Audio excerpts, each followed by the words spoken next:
Three. Welcome everyone to week 14 of the NFL. I have 5 picks for you this week. So let's get to it. Start things off, I like the Panthers -7 against the Falcons.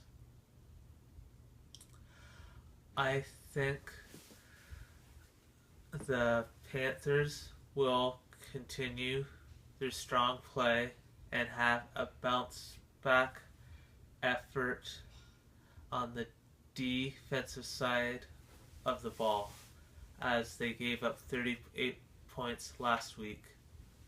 I don't see the Falcons'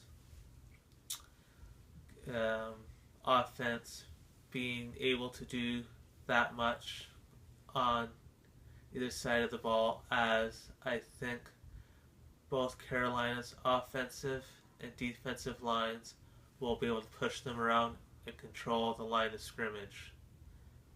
And Josh Norman will shut down or make him work for his yards against Julio Jones, and Stewart will be able to run through the soft D, which will open things up in the play action game for Cam.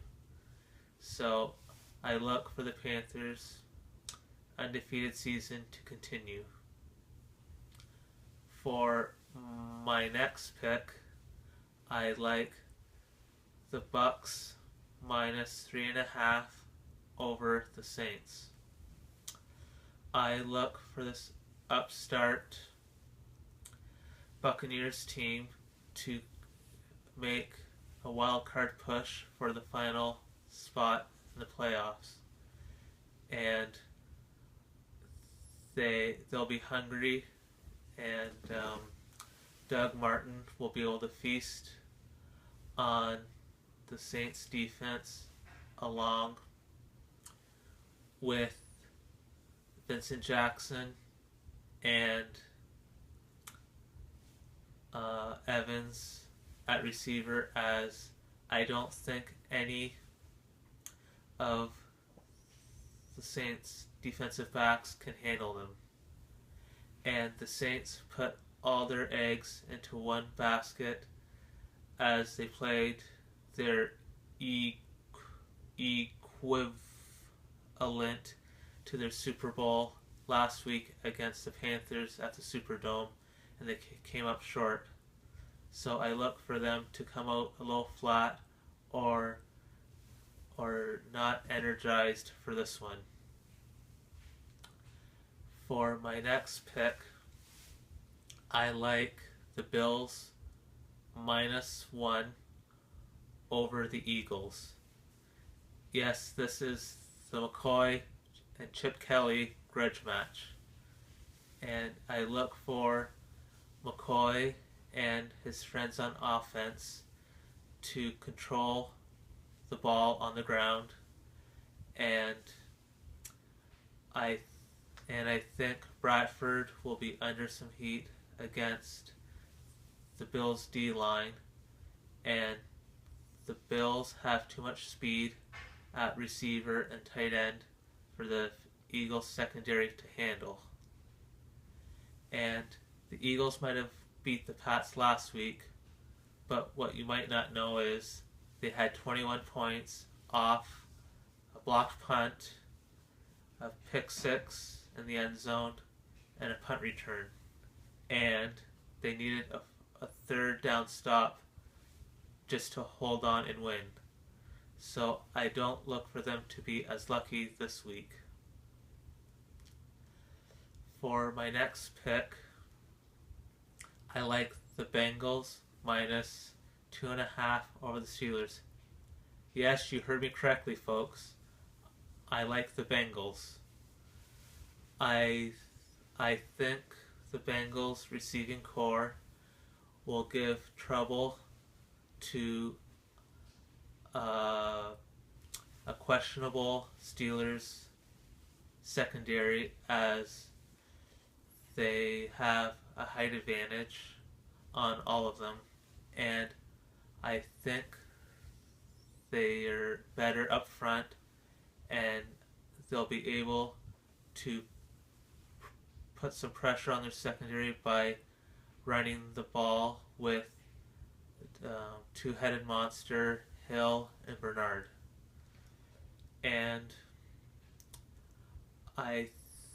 the Steelers receivers will get their yards, but once they get into the red zone, I think they'll bog down and they'll have to settle for field goals instead of touchdowns. And this is a payback for the Bengals as the Steelers knocked them out of the playoffs, which this year the Bengals can put a huge dent in their playoff hopes. Now, what you've all been waiting for. The upset of the week. As you may notice from last week's video, my cameraman made me look like a fool with forgetting the bell, but that's not the case this week. The upset is I'm going with the Raiders once again, plus 7.5 over the Broncos. The Raiders went toe-to-toe last week, and if not for taking the last 5 minutes off, could have seen a better result. But as they go to Mile High, I think David Carr and their speedy receivers will be able to do some things against a Denver defense who is depleted at the safety position, which I think they'll use screen passes and quick slants to their advantage. And I think the defensive line, again, against a questionable O-line of the Broncos, could do some things against Brock Osweiler and make him uncomfortable in the pocket. And he only put up 180 yards last week against a bad Chargers team who's having an awful year. So I think the Raiders will hand their division rivals their third loss of the season. So for a quick recap, here are my Week 14 picks